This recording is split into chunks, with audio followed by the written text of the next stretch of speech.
Selamat pagi. Jumpa lagi dengan saya, channel John Oriwis.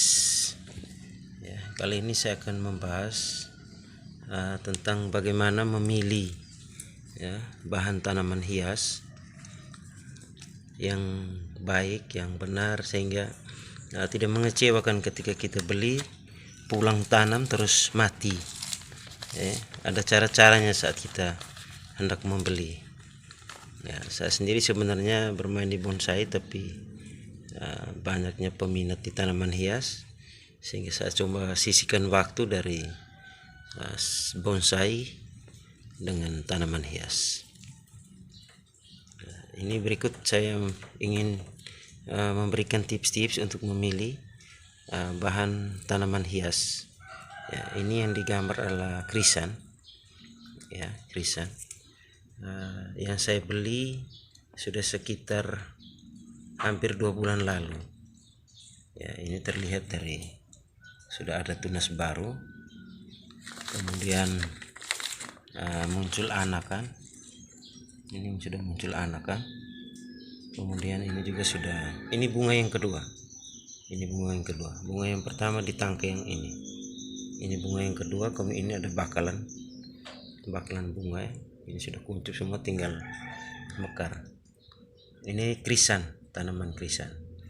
Jadi untuk para penggemar tanaman hias, saat membeli tanaman hias ya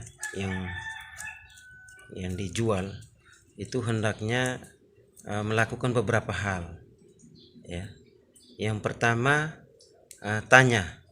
harus berani bertanya sudah berapa lama ditanam dalam polybag ya, karena biasanya ada yang barang kiriman baru tiba langsung dijual ya, Nah, kemudian tips berikutnya adalah kita melihat apakah ada tunas baru ya, macam ini muncul tunas-tunas baru, kuncup ya, dia muncul tunas baru, kemudian ada kuncup-kuncup baru seperti ini ya. Itu tips kedua, kita lihat itu amati dengan baik. Terus tips yang ketiga, kita coba untuk mengangkat tanaman hias itu naik ke atas. Caranya begini, jadi ini tanamannya kita angkat ya, ini saya angkat. Apabila tanamannya bergeser naik ke atas, itu artinya tanaman ini baru ditanam. Kalau tanamannya tergeser naik ke atas, itu berarti tanamannya baru ditanam. Nah, kalau dia sampai terangkat polybag dan media tanamnya ikut terangkat ke atas, berarti itu sudah lama ditanam, dan itu ya, sudah ada akar baru yang tumbuh sehingga dia pegang erat dengan media tanamnya. Ini salah satu ciri tanaman yang sudah sehat itu seperti ini ya. Ini akar baru tumbuh yang sudah seluruh polybagnya dia sudah masuk. Kalau tanaman yang biasanya baru kirim itu medianya tidak sepadat ini ya. Berbeda kalau pengirimannya itu langsung menggunakan polybag ya, tapi kalau ada pengiriman yang